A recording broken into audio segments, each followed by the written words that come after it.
Okay, well, I guess we're going to get started. I'm glad to see everybody attending our event. Thank you so much for helping us kick off our professional development series. I'm very excited that Keasley is our first guest. I first worked with Keasley at Peach Pit Press, the beloved technology publishing company he joined in its infancy back in 1989. During his 20 plus years there, he wore every hat from stock shipper to business manager to back-end systems manager. Keasley was a constant source of information on questions that ranged from how can I sort our database results by ISBN to why isn't my project showing up in the system to where should I go on my backpacking trip and what should I feed my pet snake? His depth and breadth of publishing experience and unflappable approach to problems of all dimensions makes him a perfect resource for anyone wrangling a publishing issue. Please welcome Keasley Jones. Thank you, Becky. Thank you. I'll try to not let my head get too inflated by that introduction. I have wandered around in publishing for quite a while. And I'm still in publishing. And most of my experience was with Peach Pit. From the time Peach Pit was just 4 people, I was the 5th person coming in and 5 books a year. So that grew and grew. Then we became part of Pearson, the monolithic Pearson. And I left Pearson still associated with Peach Pit, as well as Adobe Press and New Writers and other publishing units that we were associated with, Q, SAMS, a lot of technical publishing. Left there in I think 2017 and floated around for a while. I linked up with Prison Radio, which is an organization in San Francisco that does a little bit of publishing. Mumia Abu Jamal's books, which interestingly his first publication was with Addison Wesley Longman back 1994 or 5, I think. And then I went over to Chez Panisse, the restaurant in Berkeley here. And while I wasn't directly connected with the publishing that they do, I was very much watching what was happening there and helping out where I could in the midst of everything else that I was doing there. And then early this year, I started work with Heyday Books, which is a Berkeley publisher that's been in business since 1974. And they are quite distinct from both Prison Radio and Chez Panisse and Pearson and Peach Pit in that they are now a nonprofit. And so that brings a whole new set of interesting pieces to the equation of publishing and how to make publishing work, thrive, survive in challenging times. So, when I started thinking about this hour and a half that we have, I thought, well, I don't know who is going to be coming to this and what their experience is and what their interest is. So I was thinking pretty broadly, pretty generally.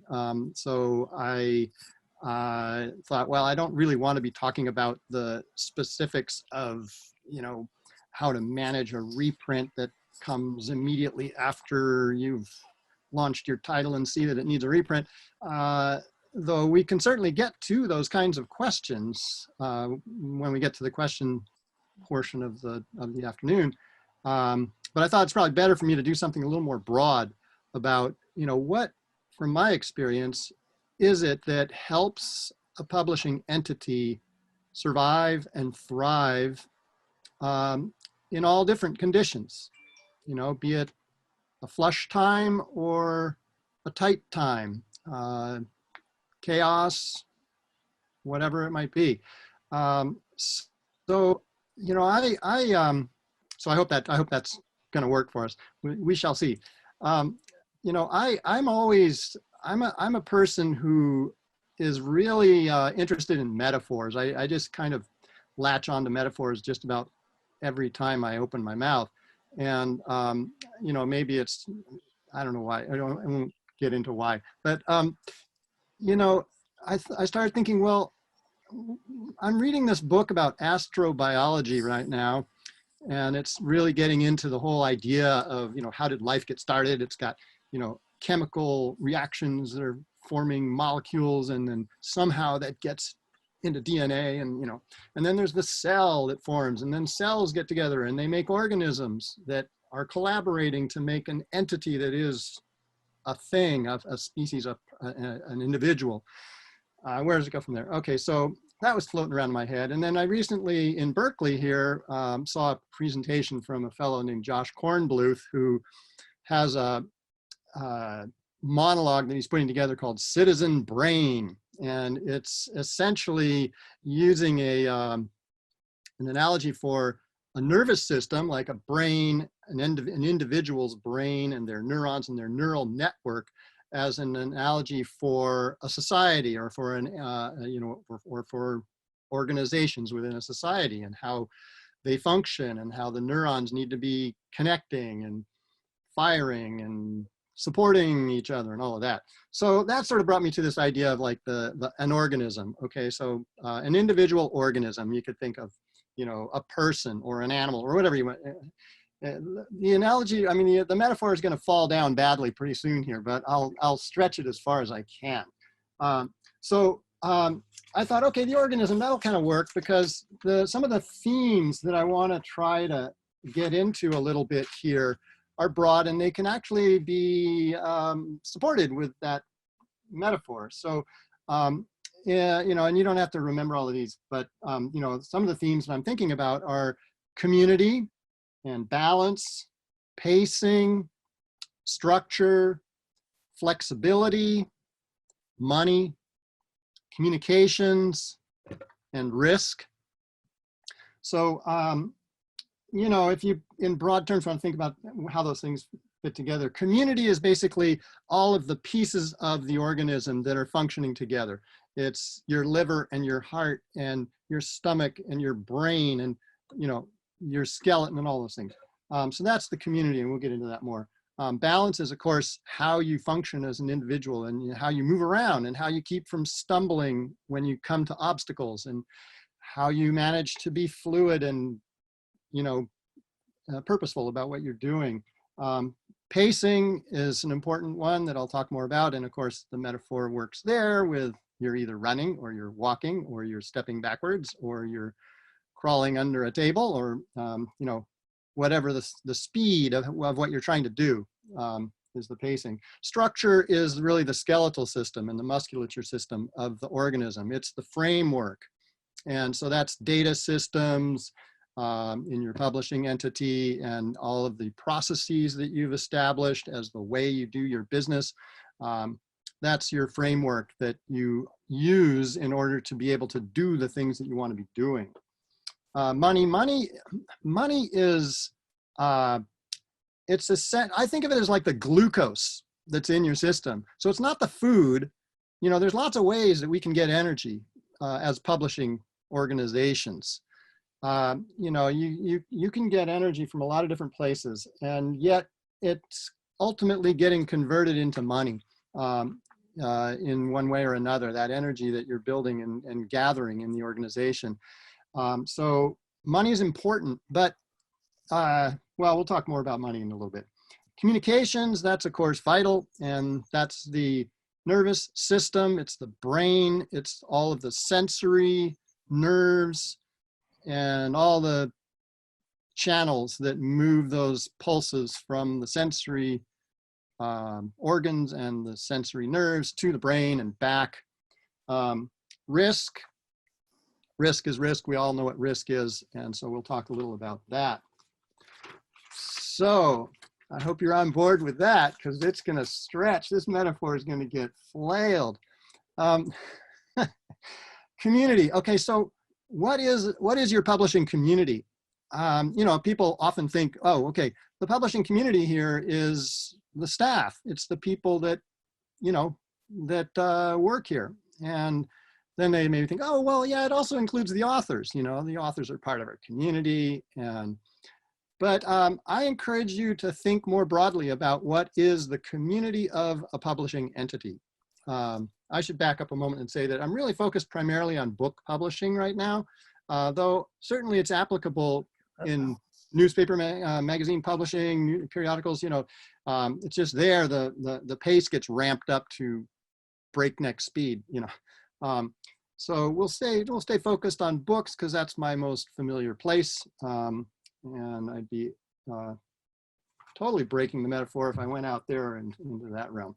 So authors are certainly a key part of the community and need to be recognized as an integral part of the publishing community that is your organization. Freelancers, the people that you hire as independent contractors, they are a part of your community and you need to be recognizing them as such and integrating them into your organism, into all your processes. Vendors, your vendors are not to be taken casually. It's not like, oh, I just go get print services from this printer in Canada or whatever, you know, and I just call them up and I tell them I need this and I need it right now and bye, I'm gone, you know, and I'll pay you as late as I can. You know, it's a relationship. And so your vendors are part of your community. Your customers, of course, are part of your community. The people that are going to be relying on you to produce books when you say you're going to be producing them, providing them to them so they can run their businesses. Your customers' customers are a key part of your community. And, you know, probably all of this you all know already, but I'm just trying to sort of put it all together so that we can make sure we're thinking of it as an overall part of the organism. And, you know, your customers' customers are the readers. They're the people, they might not even be a reader. They might be the people who go into a bookstore and buy books to give to people as gifts. And they just, you know, are clearly part of your community if they're supporting your organism in that way. So what is a healthy community and why do you need to have a healthy community? Well, a healthy community is your brand. That's what people understand as who you are. And if you think about any publishing company that comes to mind, and you try to think of it in terms of their community and who they are and what they are and why you have a particular feeling about them or a notion about them, it's probably because of some connection that you have had to some part of their community, even if it's indirect through the products that the books that you encounter and use of theirs. The community is reflected in the things that you make, that you put out there for people to experience. And that's vital. You know, if you are not nurturing your author community properly, effectively, if you're leaving them out of the picture, you're not communicating effectively with them, you have potential to leave them feeling alienated and not connected to you as a publishing entity. And they can be tremendous advocates for you, bringing in new authors, speaking highly of you in the author community at large, which extends from there to other parts of the publishing community.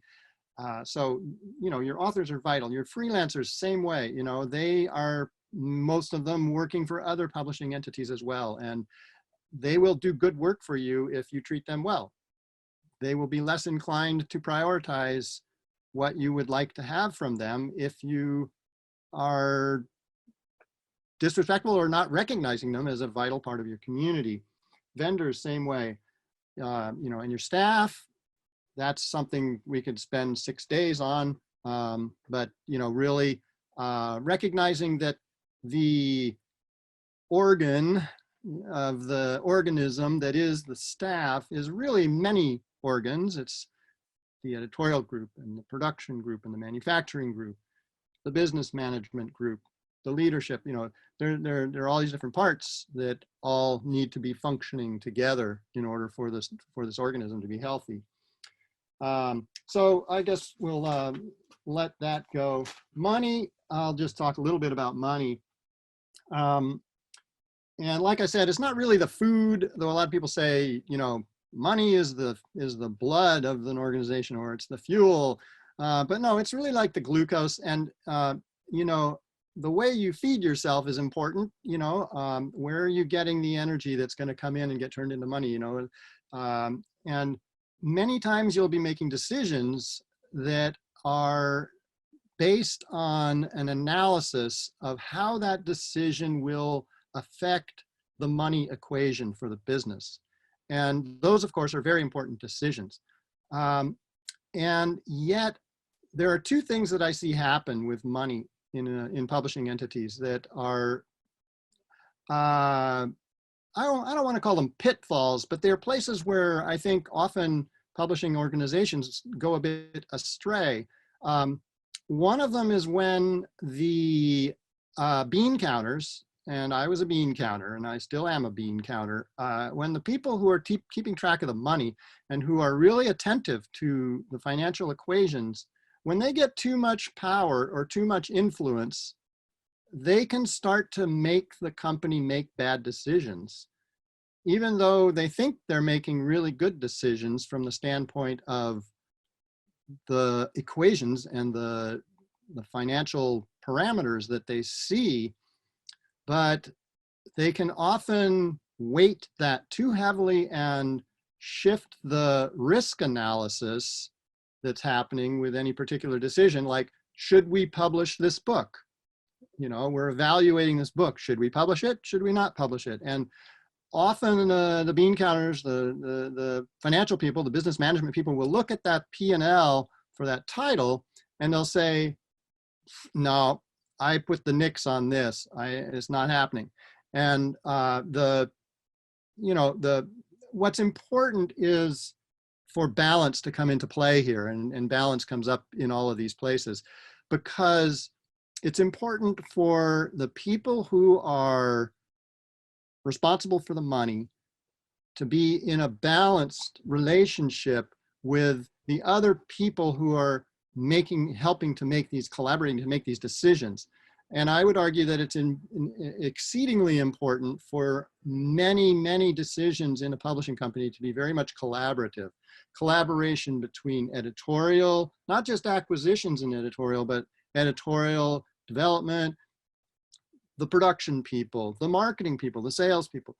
All of those people need to have some involvement in those decisions at the very beginning and later on through the trajectory, the process of developing and eventually publishing and ultimately remaindering and pulping, right on through the entire life cycle of a book.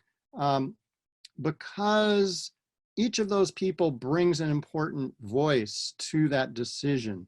And there will be times when a publishing entity will wisely make a decision to go forward with a project or some other decision that's not specifically project related that looks idiotic from the standpoint of the business manager or the bean counters. I can think of some examples of that at Peach Pit, where we chose to move ahead with a book project that somehow just felt right. And yeah, there were some things that we could argue to say, yeah, that we should do this, even though the P&L just didn't look right. And boom, they panned out very well. And on the opposite side of that, the P&L can look beautiful and seem just ideal. And you can end up moving ahead with great optimism on a project. And then for whatever reason, it just doesn't materialize in the way you had expected. So that's a little about the money piece of it. That takes us to risk. That's of course something that we're all doing in publishing is taking risk and evaluating choices to see how risky they are. The whole equation of whether you're, supporting an author with a big advance or trying to secure them for your company with a larger advance versus a smaller advance and a higher royalty piece of the equation. That's all about shifting risk back and forth between the author and the publishing entity.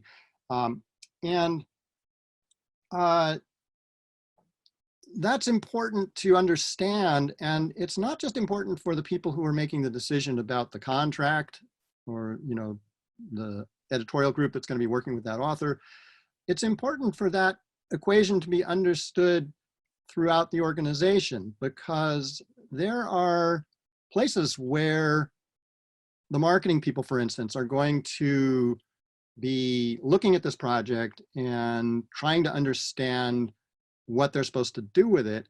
And if they know from the get-go that this was a project that everybody understood had a high level of risk, and that you know, perhaps that risk equation was dealt with as best they could by not paying a very high advance and having, you know, more on the royalties earnings side of the equation, they still need to understand like how much they should be putting into that title. What kind of risk should they be taking in with their marketing budget and to support that title. And you know, a friend of mine who actually I think is on this call once told me that, you know, oh wow, what you just did was like throwing a wet sandy log on a good fire.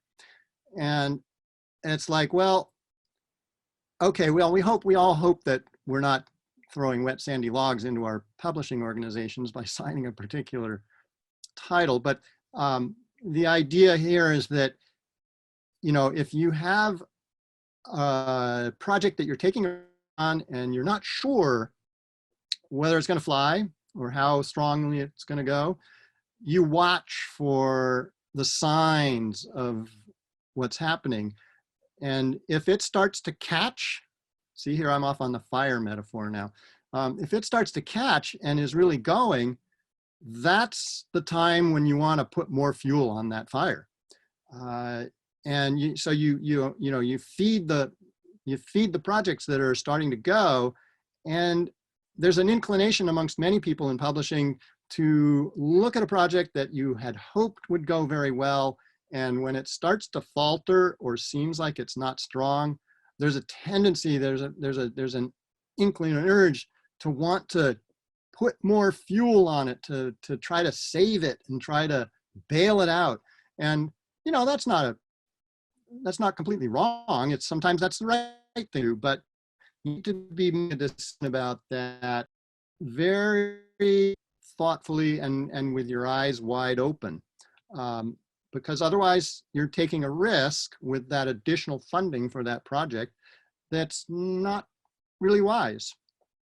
You know, it's like if you are riding your bicycle on the street and the traffic starts getting really, really difficult ahead of you, and you think, well, I don't want to lose my momentum, so I'm just going to kind of weave my way through there. You know, that's maybe not the wisest choice, and yet you're sort of driven to it. Instead, you know, okay, I'm going to pull over here. I'm going to wait this out for a bit and give myself some time. So that's risk, understanding, you know, how to make good choices that are reasonable choices given the risk. And so how do you know, what's a good risk and what isn't? That comes down to really kind of knowing yourself, knowing who you are as a publishing company. And that's where the framework that you have, your structure, your skeleton and your muscles, that's where they help you. Because if you've, and I think of the skeletal system and the, muscular system as like the information systems that you have with your company and the processes that you've established for interacting with each other across the community, from authors through to customers. And so it's important to build strong structures because they will give you the information that you need in order to make as good a decision as you can at any particular moment with your venture, whatever part of it is that you're trying to make decisions about. So if you have a robust information system and you're able to quickly pull up and see how a similar title performed at a particular point in its history, and you're trying to understand where to go with this new title or this particular title, you're in a much better position to make good decisions about it. And so when you have people in your organization who are building these systems, and are trying to encourage everybody in the organization to participate in making them work, which is the only way they work. They don't work if people don't, you know, it's bad data in, bad data out. And a lot of people in publishing are there because they love words, or they love design, or they love, you know, talking to people on the phone about really cool products and such. And many of them find the data side of things just like deadly tedious and horrible. And they don't want to have anything to do with it. They run as quick as they can away from it. But you need to find a way for everyone to feel respectful of the skeleton, you know, and you know, that you gotta, and a lot of the way you can do that is to help the data people, who are often themselves not particularly good at communicating with everybody else because they're really into their numbers and their architecture for their data system, but finding a way to help them to communicate with everybody else and to show everybody else the power of what's there and the value of what's there. So it requires some effort to build those bridges, those collaborations between the tech people, the data people, and the other folks who don't necessarily naturally feel inclined to want to participate in that effort. Flexibility, you know,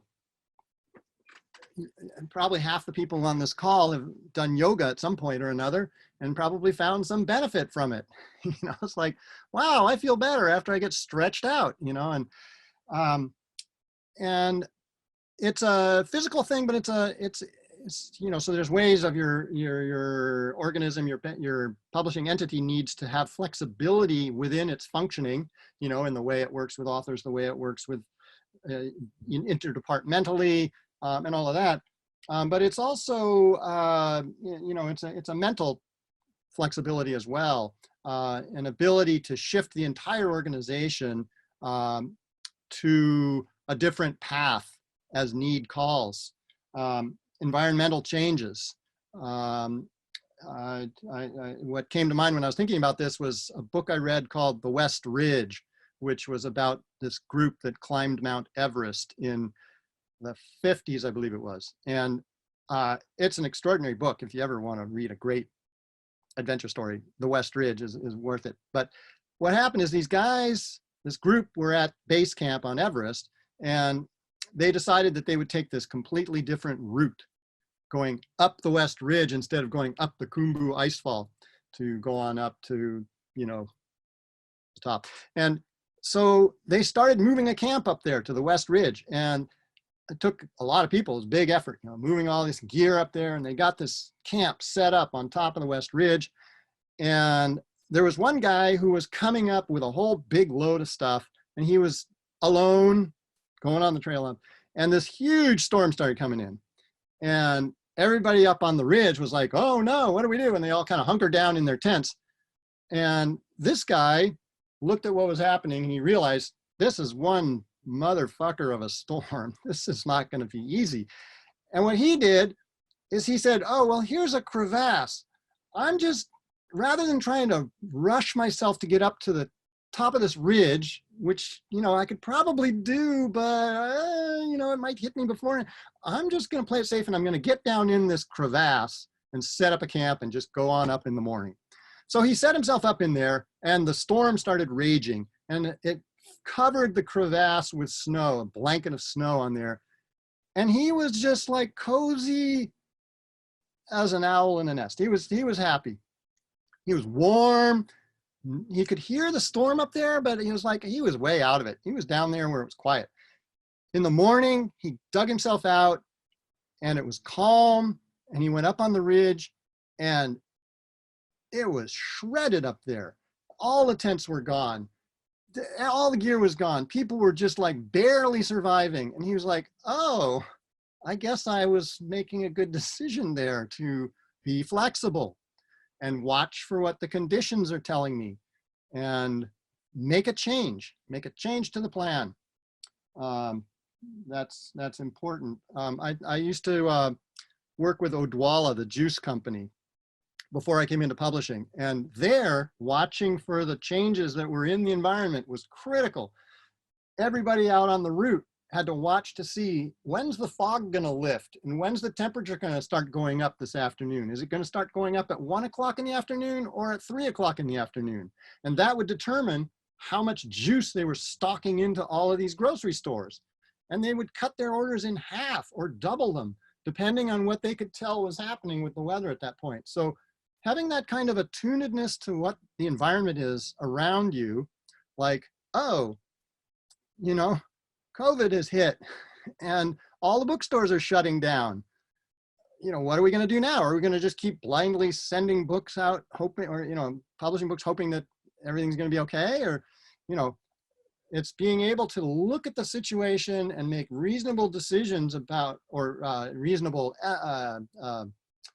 judgments about what you think is coming, and making decisions that take those things into account. And that's harder with a big organization like Pearson.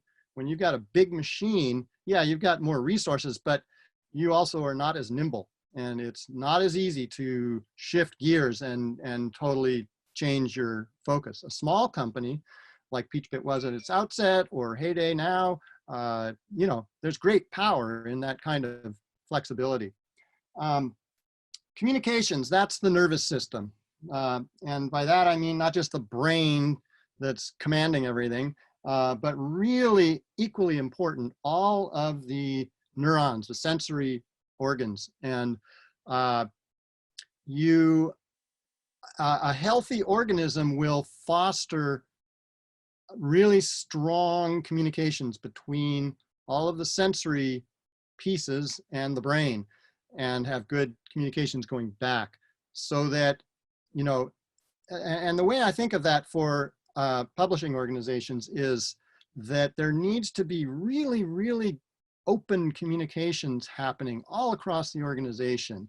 And I couldn't tell you how many times I've been in a situation where I'm in a room with, you know, like I'm the associate publisher, the publisher's there, the business manager's there, the CFO of the, you know, all the head honchos are there, and everybody's talking about some particular thing.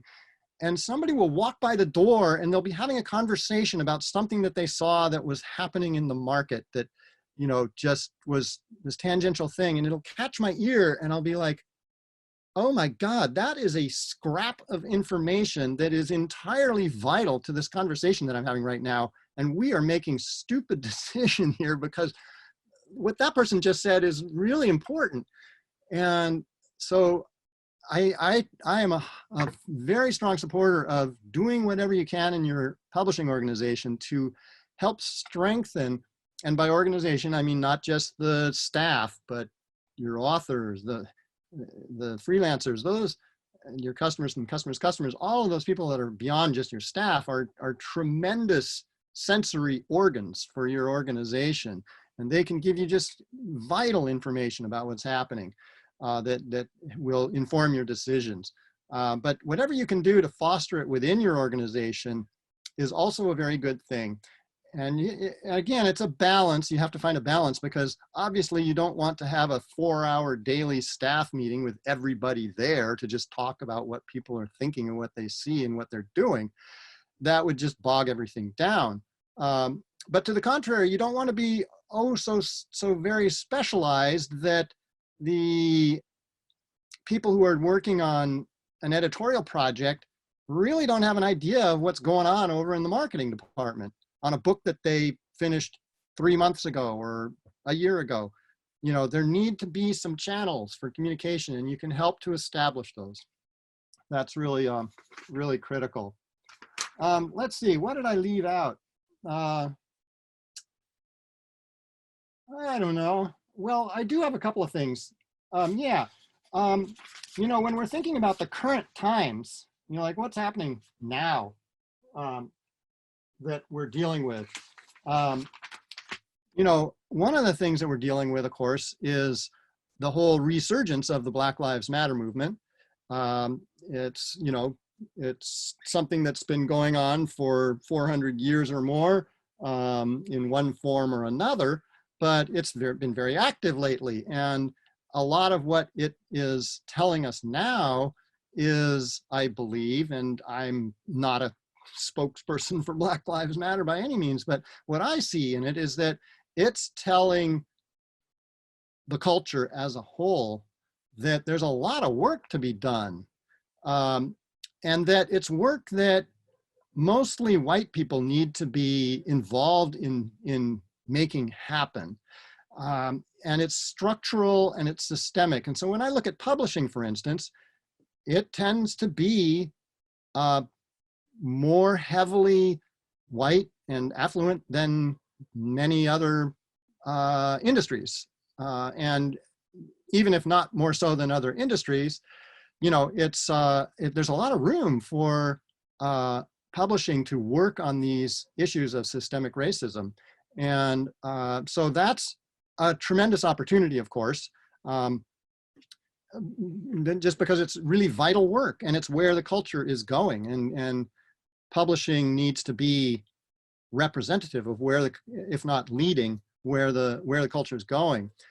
So that's where the metaphor breaks down a bit, because, you know, how do you modify your body in order to make it more diverse, more inclusive, have greater equity? You know, those are difficult questions, but I would argue that yes, that's vital. It can happen, and it must happen. Otherwise, your organization will be in 5 years looking kind of stale and out of sync with where the culture is going. So that's an important one to watch. You know, what are we doing and what can we be doing to participate in making those fundamental structural changes within our organization as a publisher and within the industry as a whole. Of course, the other challenging, there's so many challenging things right now, but when we look at, say, the COVID pandemic and how that has affected many organizations, working from home, you know, that's putting stress on the nervous system and on the skeletal system, you know, and so it needs attention there. You need to be thinking about, how do we ensure that we are maintaining good communications amongst ourselves in this way of, you know, now that we're challenged and are not able to just like overhear something across the office or step across the office to ask a quick question. And, you know, so there, you know, having those kinds of organized meetings for people to get together is important, and finding where people are feeling a need, where they're feeling detached. Those are all really important, and also establishing sensible protocols for how to be safe during the pandemic. You know, if you're starting to open up your office again, well, you know, is everybody feeling okay about that? And, you know, what are the guidelines from the county? What are the guidelines from the state? What are the health officials saying? You know, these are all really important things to get into a document that is a dynamic document, because obviously it's a dynamic situation, but shared with the staff as a whole, so that everybody can feel like they have an opportunity to you know, to step up and say, hey, you know what? I have young kids at home. I have elderly parents. I don't feel comfortable coming into the office right now because of this, this, and this. And, you know, how do you manage that? Let's see, I guess, where are we on time? 6:16. Well, maybe that's a reasonable time for me to stop jabbering and try to help facilitate a conversation. You know, perhaps if people have questions, you know, I could start to take some questions, and then I don't really think it makes a lot of sense for me to be the, you know, the guy who's answering all the questions, because I think that there are probably a lot of people on this call who have a lot more experience and you know, useful things to say than I, in response to whatever questions come up. Thanks, Keasley, very much. And as we mentioned at the beginning of the event, if you want to use the raise hand feature that is in the participants uh, uh, area down at the bottom of the screen, then we can kind of have an orderly series of questions. We have a first question, a first raised hand from David Peaty. Let's see. Hi, thank you so much. Great to hear your wonderful metaphors. I do like it. I was wondering if you had seen the New York Times this past Sunday. I think it was the business section. It was about Penguin, I believe, and how it's sort of the new CEO is just kind of dominating big publishing. And in my mind, it wasn't really saying anything new. I kind of feel like ever since I've been in publishing, this has been all about how the old era of publishing and developing author relationships. It's not about one product being its own driver for being profitable, but as part of an overall effort to build a publishing program, right? But I'm curious about what you think about where small, mid-size, and especially smaller publishing companies fit into this paradigm where there is this drive to have everything be so frontlist loaded, and this, your titles need to be, each title needs to be this profit center of its own, and how that fits, especially at a place like Heyday.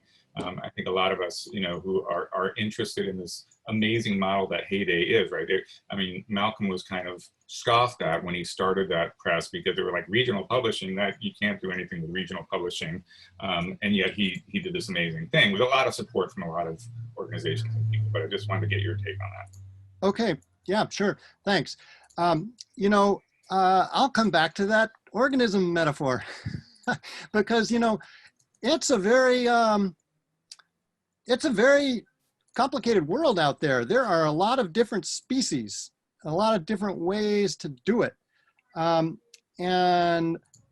the monolithic publisher that has, what they're doing is they're building a big machine.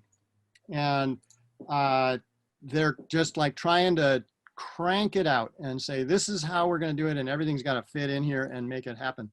And so they're like the big beast that's lumbering along and sucking up all the resources as best they can. But there are a lot of opportunities for different ways of doing it. With prison radio, for instance, the trilogy that Mumia Abu-Jamal is putting together, he's published 2, the 3rd's coming this year, all about American Empire. And it's a huge project. And they shopped that around to a lot of different publishers. And everybody was just like, yeah, that's a little more than we can take. It's a little bit too big a risk for us to take that on right now. And so we got to say no. If it was maybe half as big or something, whatever. And so Prison Radio just said, God damn it, we're just going to do it ourselves. And so they self-published it. And they have their own list of supporters, and they've sold a ton of that book. They're doing very well as a publisher with just those 3 books because they have a tremendous following. Heyday is a very different model. When I started there, I was looking at their backlist and it was like, oh my God, they have books that have been selling along steadily for 15 years, 20 years. There's no long tail here. That's a long body. It's like, wow, that is one impressive title. So it's a different approach that has its strengths that a large publisher like Penguin, for all of its resources and all of its power, really can't quite do. They can't quite fit it into their model effectively. And part of that is because of the brand of a place like Heyday, where due to Malcolm and a whole lot of other people participating in creating this ecosystem, this entity, the authors, all the people associated with all those people I listed as part of your community, they're all on board with Heyday, and they will choose to come to publish with Heyday at significant financial difference for them. Jonathan Taplin, who managed Bob Dylan and the band, he's got just like stories coming out the wazoo.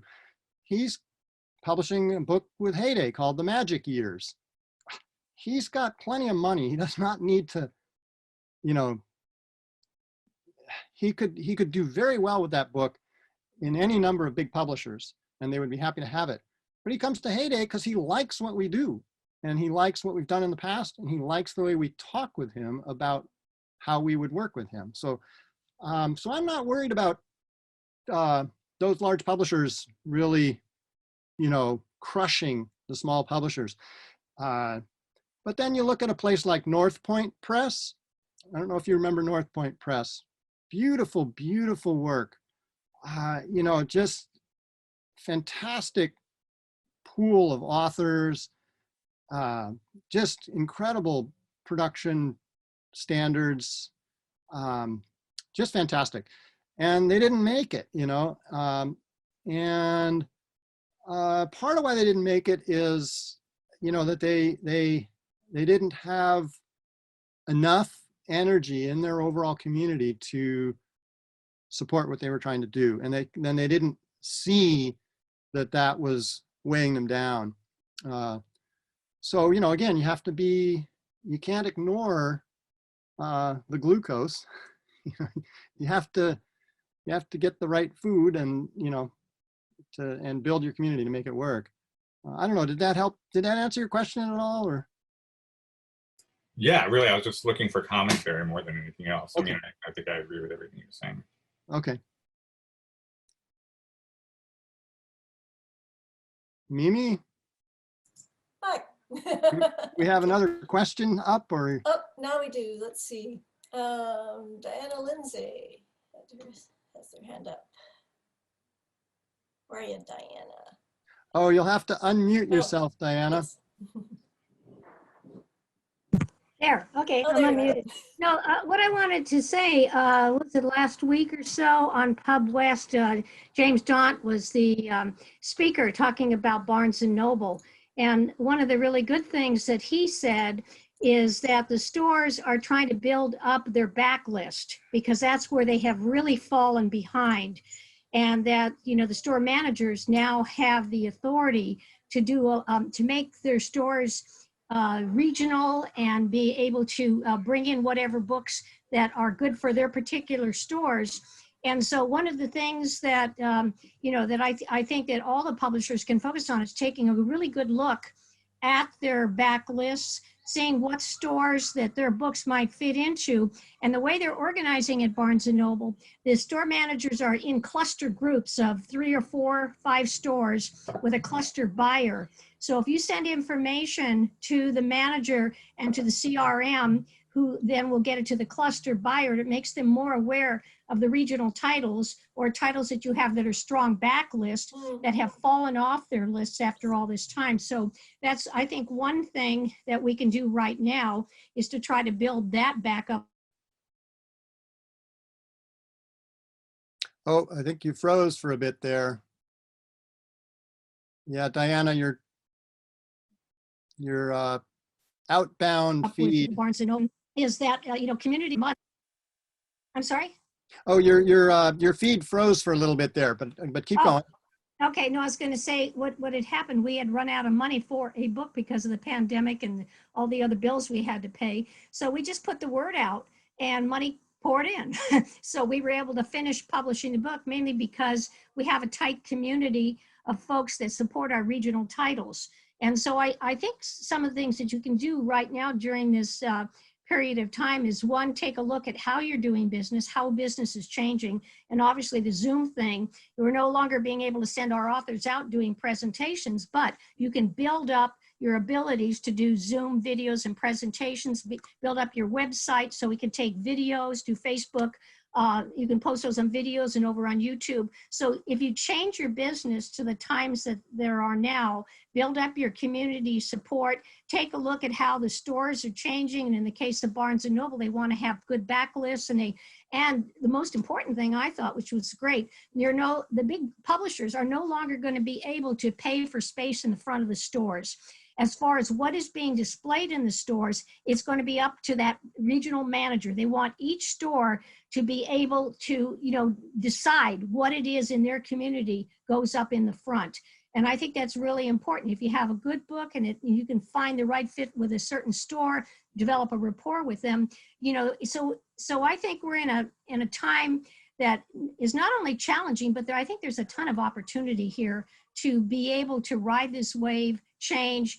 And because there is time now, because we're not doing a lot of the crazy stuff we used to do, we have a little more time to think about things, we can change and we can kind of take advantage of the times and grow with how it is changing. So those are just my comments.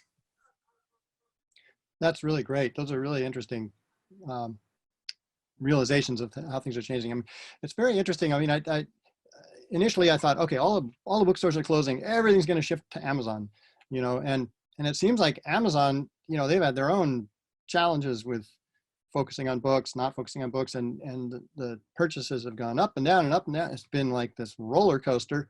And I think that part of what may be starting to happen here is that as a lot of people are grappling with sheltering in place, working from home, being at home longer periods of time with their kids, in a community where everything's shut down. Not to say that that's how it is all across the country, but a lot of communities have experienced that deeply. And I think that there actually is some strength in the local bookstores because people are more, maybe I'm being optimistic here, but I think that I see some indications that people are more inclined to want to support their local bookstore or bookshop rather than just jumping straight to an online solution for where they get their books. And the kinds of books that they're interested in seems to be shifting as well. I mean, I think we've got a big challenge here in the fall because a lot of publishers opted to push their spring titles out. And I forget where I saw this a few weeks ago that there was like one day in the UK where they thought there were going to be like 900 titles released on the same day. It was like, oh man. But those are the kinds of things that, publishers just have to look at and watch and think, okay, that seems to be happening. Oh, what are we going to do? What are we going to do? Which titles do we want to emphasize?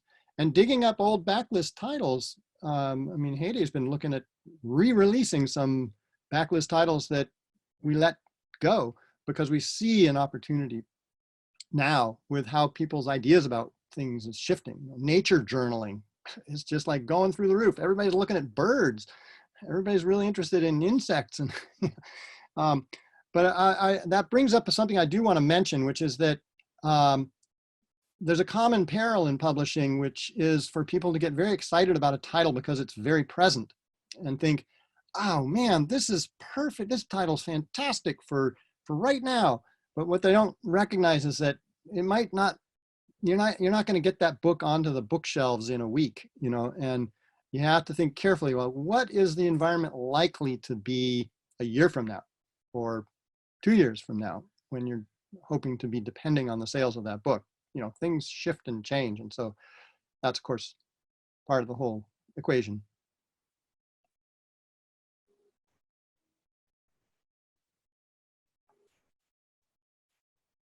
Mimi, I think you're muted.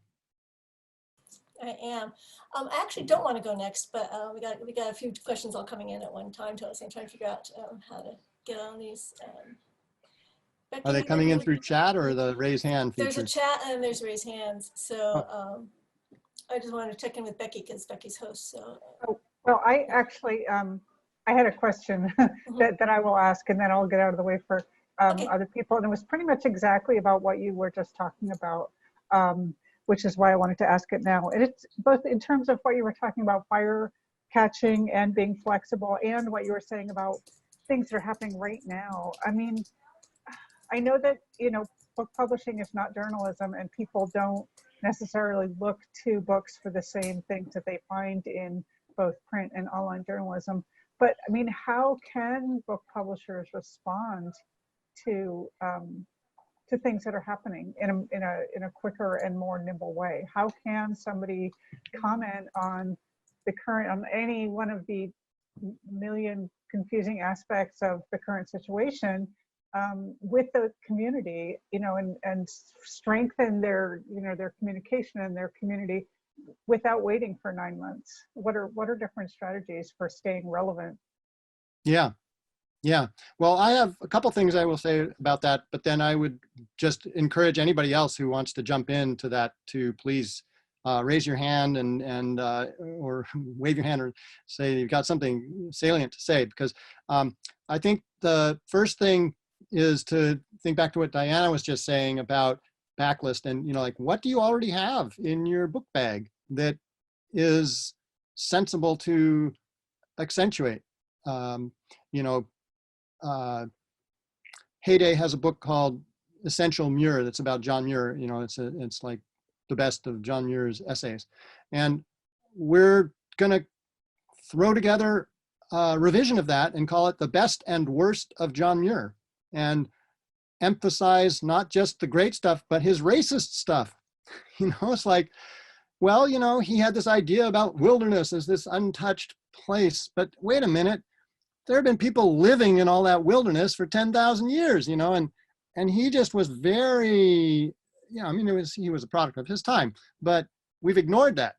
We've not wanted to pay attention to John Muir's racism. And so now's the time when, the Sierra Club's done it. They've said, hey, we need to acknowledge the founder of the Sierra Club. If you start looking carefully at what stuff he wrote, it doesn't look very good right now. And yeah, you talk about the context. So there's an opportunity where you can take something that you have and you could perhaps quickly do a new edition that addresses some of the concerns of things that are happening now. Or, perhaps you've got a title that has been drifting along or maybe even gone out of print that you realize, wow, this would be really apropos right now. So that's one thing. The other, I think, is just a part of the normal part of publishing, which is that, yeah, you could be, Woodward's book coming out right now, and it's like, great timing, okay. But they, that didn't happen overnight. There's a lot of work that went into making that happen. And so there's two pieces of that. One is, what are you doing to work on your skeletal system, your communication system and your skeletal system, your processes and your structure, such that you can be moving at a faster pace. Because you got to be able to run sometimes. You got to be able to take something that's like, wow, we've got this book that's in the pipeline. It's scheduled to release next June. How can we get it out in January? What would that take? How much would we have to invest to make that happen? What strain is that going to put on the rest of the body? Those are questions to be asking. And if you have been building your architecture, and I'm going to say, building your skeletal system and your musculature system is an ongoing thing all the time. It's not like you get it done. It's like, okay, it's done. It's dynamic. It's always changing, and you're always having to work on it. And it's important to always work on it. So there's that. And the other piece of it is that, you need to sort of look at the projects that are potentially coming to you with your author community. Reach out, say, hey, we think we would really like to do a book on, criminal justice reform, or on fire, the purpose of fire in an ecosystem.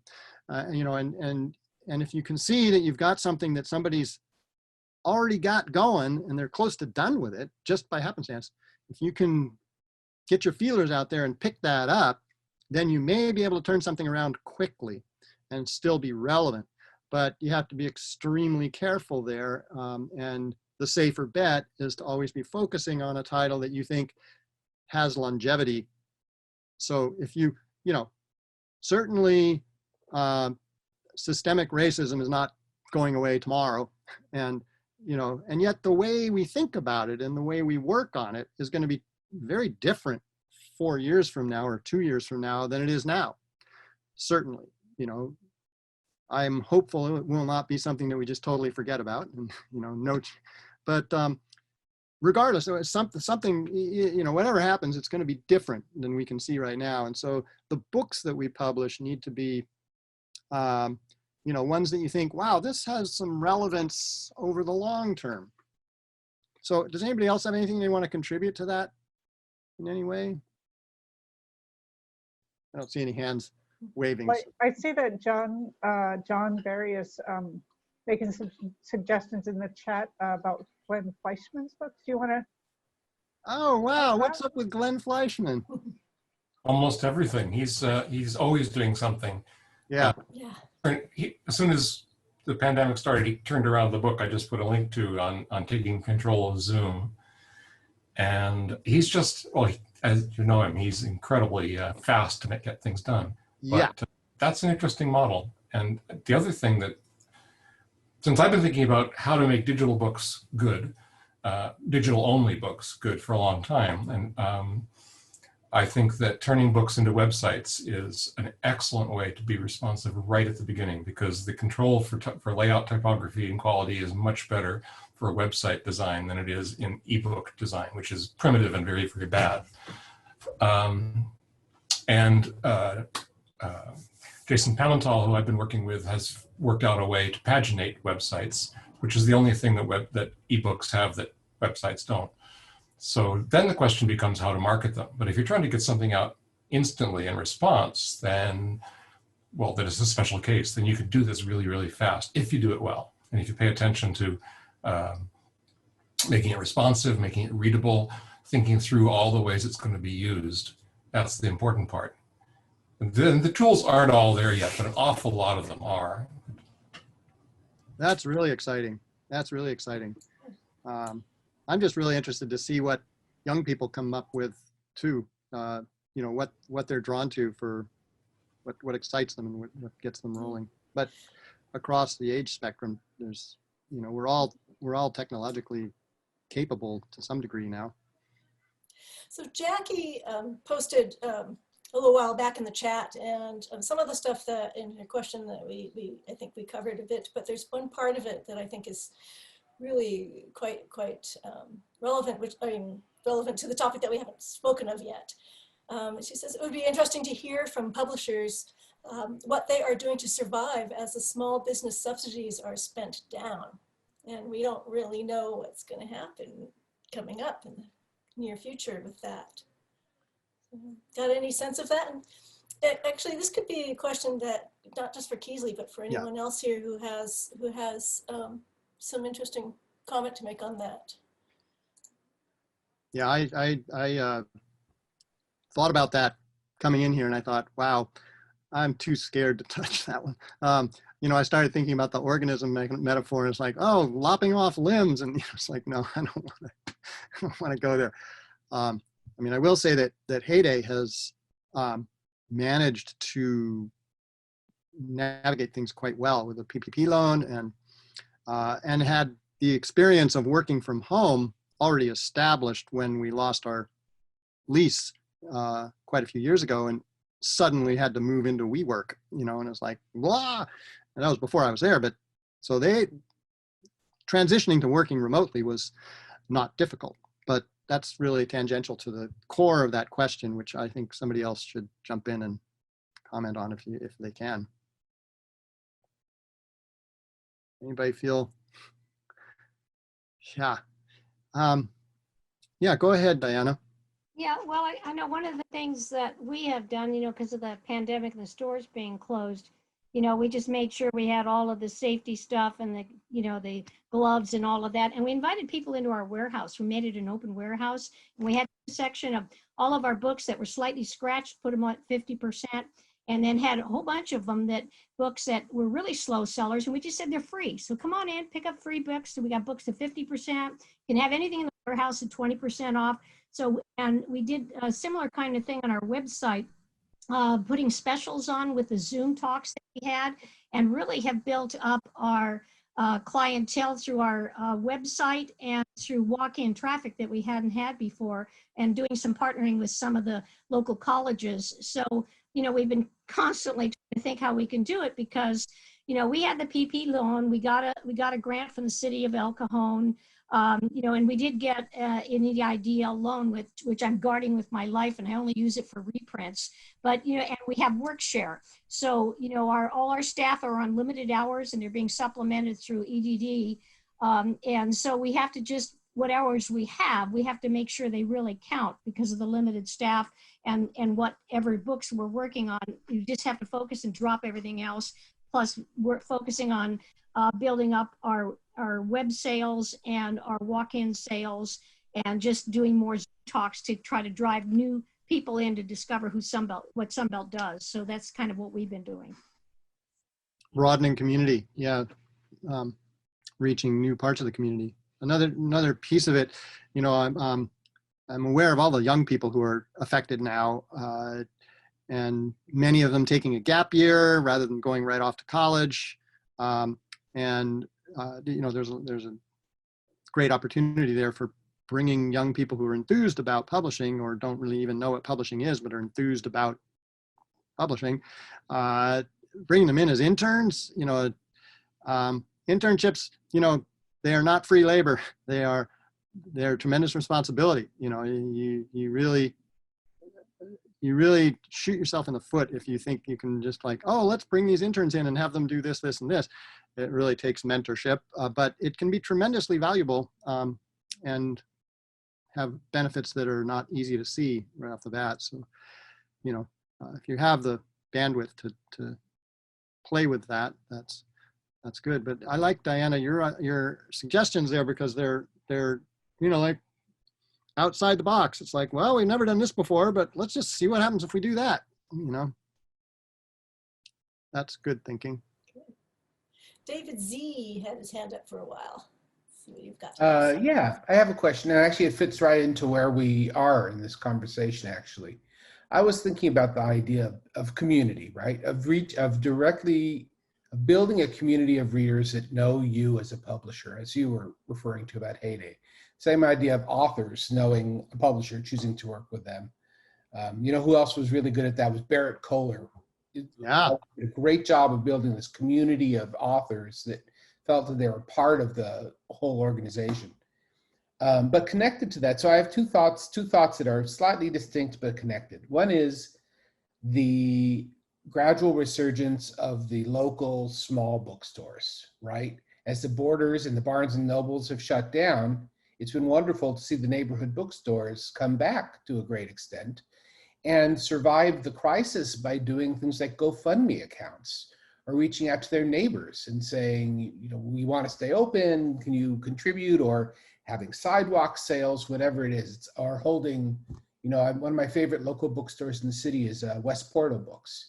And when they were open, they used to have knitting and yoga classes. So it's almost like a community center. So my thought here is how do publishers maintain and build that community? And a related thought, I'm curious to get your perception of this, or anybody's perception of this, is what do you do with that quick published material that isn't necessarily about making money, but building community? So for example, you have a book in the works that's very pertinent to current times.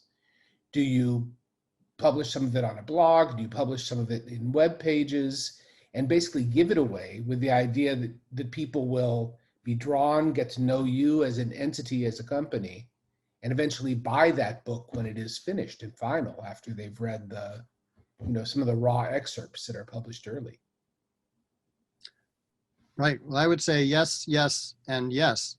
And particularly what John Barry was saying about, you know, publishing on a website seems just perfectly relevant there, with putting up video, putting up audio, putting up, you know, excerpts from the book. You know, there's challenges there, of course, around working with an author that maybe isn't ready for their material to be going out publicly somewhere. But if you're building that into the plan, or shifting the plan so that you see if that's an opportunity, I think that's great.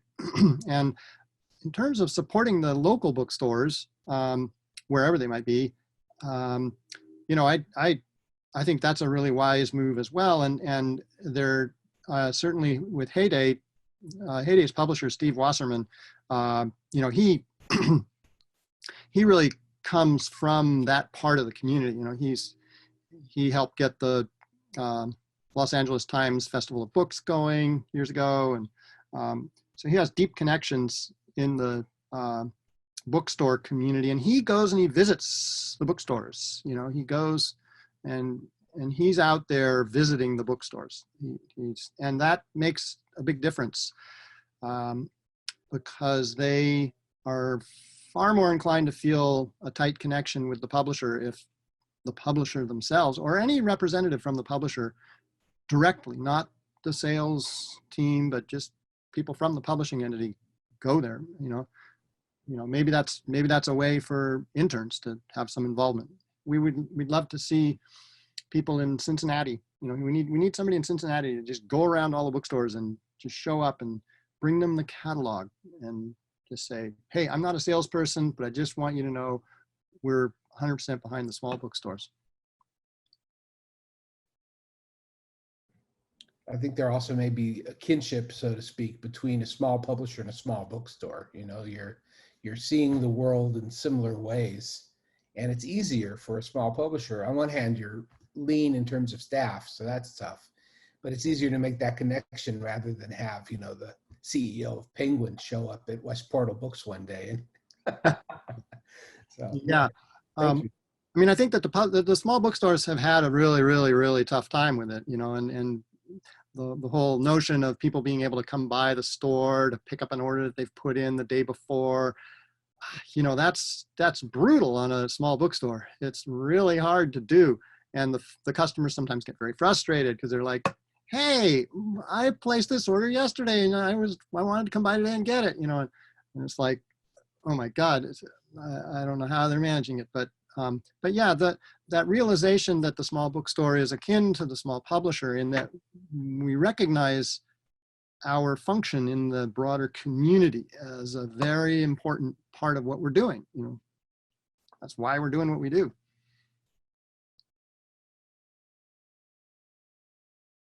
And that's the thing that you want to foster all across your community. Everybody in the organization should feel a piece of that, you know, so that they're not just like, okay, I got to call another printer and get a bid for this many units because that's what the production manager told me to do. But no, they should really understand, have a broader ability to have a broader understanding of all of why, what is the purpose? Where's this organism trying to go?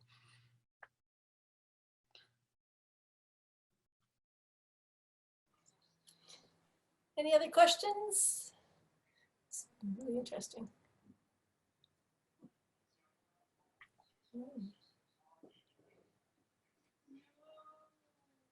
I have a question for Jenny Collins. Oh, good. What are you writing over there? Oh, you're writing postcards, I bet. Oh, you're on mute. I'm sorry to put you on the spot. I'm participating in that write 10 million letters to potential voters. And oh, you're publishing. Yeah, there's a big push right now because we're close to when they need to mail, given that some states have already started early voting. So, you know, I'm very easily guilt tripped. And so when the person through whom I'm doing this said she had a whole bunch of leftover letters from last weekend, I said, oh, I'll come and pick up an extra 100. And so that's what I'm writing. That's good. That's good. You know, it makes me think that, you know, John was talking about publishing on a website and, you know, we think about these models for publishing and ebooks and I think it's important for us to recognize how broad publishing is now. You know, I mean, everybody's a publisher. Everybody's a publisher. You know, if you've got a Twitter account, if you've got a TikTok thing going, if you post stuff on Facebook, you're a publisher, you know, and you have your own brand that you are promulgating, you know, this is me. And, you know, maybe in real life, you're not like that, but you're presenting an image and putting something out into the world in an effort to make a change in the world to the way people think. And that's what publishing is really about. I don't know where that fits into this whole equation. Well, in the PPN board of directors, we've had conversations about, you know, when PPN started, it was very easy to say, you know, this is the publishing community, because it was pretty much one thing. You know, it was people who worked at book publishers of any size and mission. But now it really, like you say, it's huge. And, you know, is it important to kind of, you know, I don't want to say wall areas off, but to sort of define clusters that are different than other clusters that are, you know, it's where do you draw the line? Because I mean, really, a lot of the things that are important to people in book publishing are not going to be relevant to people who are just publishing on websites, but some of them are, you know. So it's a continuum that makes it kind of more tricky, but also you know, it's sort of limiting, but also unlimiting. I don't know. I'm not expressing it well, but yeah, John has something he wants to say there. To that, I think we have to think of them in terms of function rather than in terms of how they have been done, because those may not always be the same thing. Yeah, yeah, and it also comes back around to you know, what is your infrastructure, what is your skeletal system, what's your data systems, and how can they support that? You don't want to be hampered by your data systems that don't allow you to have a piece that is a website where the content goes first, you know, and how do you fit a financial equation into that fits for the author? And, you know, those are, but the nimble organization will not be afraid to explore those questions and find answers that are maybe wrong answers to start with, but they take you on a path that gets to something that maybe works.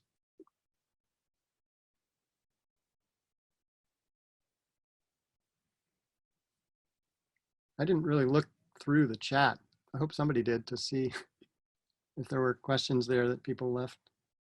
Anyhow. I don't see any other questions, but I did make a comment that might be of interest. We were talking about small book bookstores making sort of branching out how they do business.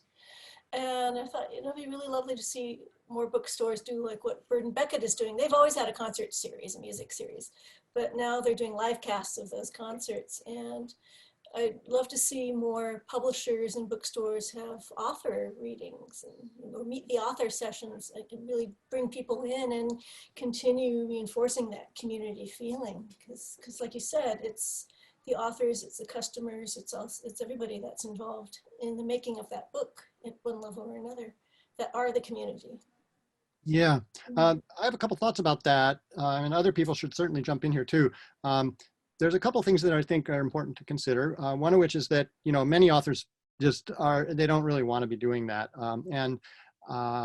or they feel like, you know, that's a lot of effort and a lot of time, and I would like to have some way to be compensated for that, even though, you know, they generally recognize the importance of their involvement in helping to promote and sell their books. The other thing I want to mention is just that I'm sort of watching for what's going to happen at some point here with Zoom burnout. I mean, it just seems like there's going to be some point at which a lot of people are just going to be like, I cannot stomach another Zoom thing. I'm so burnt out on Zoom. And I see the things that are successful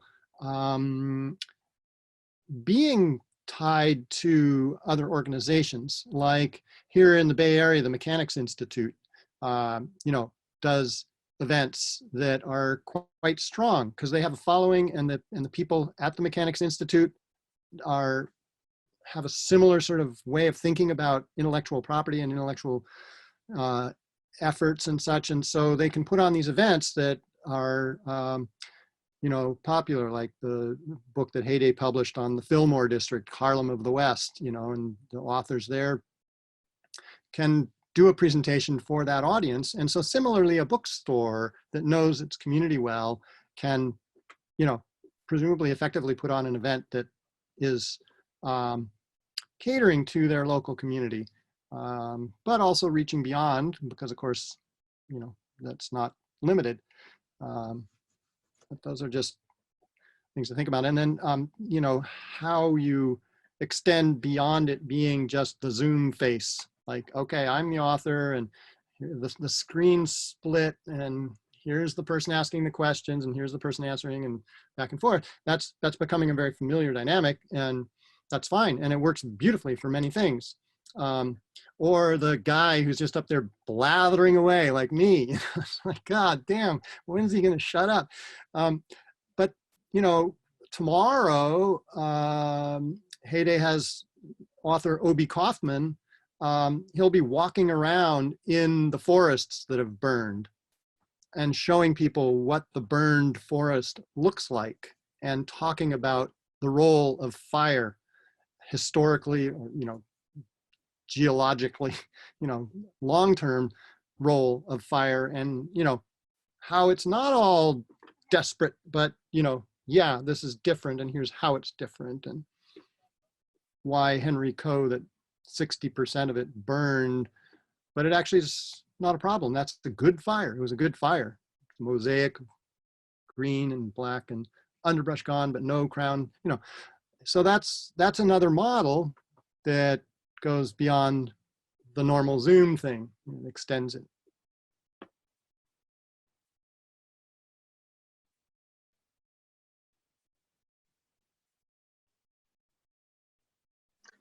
All right, well, we're almost just about at 7. So I think that this has been a wonderful event. It's been really great. I want to thank Keasley Jones very sincerely for his time and his wisdom. And I want to thank everybody for coming here and listening and participating. And I hope that it was useful to you. I hope that this kind of whets your appetite for more professional development talks. It would be great if we can take some ideas and make it not just, you know, kind of expand beyond the Zoom format, but everybody's ideas to contribute to that are going to be very welcome. So thanks very much. I just want to also thank you to everybody for your participation. I learned a lot. So it's good to be back in publishing after a little drifting off into some other things, but yeah, it's always exciting. And thanks, Diana, for your cat presence there. Yeah. And the bit of a peach bit reunion too. Yeah. I also want to mention that in the chat area, Mimi has put a link to becoming a PPN member. So you can get you can get all the scoop on all the activities that PPN offers and all the benefits that it offers to members in the publishing community. So come on in and join us. Thanks, Keasley. Thanks, everyone. Thank you, Keasley. Thank you, Keasley. Yes, indeed. Thanks, Right. Keasley. Thank you, everyone. Thanks, Bye. Keasley. Take care. Good to see you. Bye. Bye. Lovely seeing you all.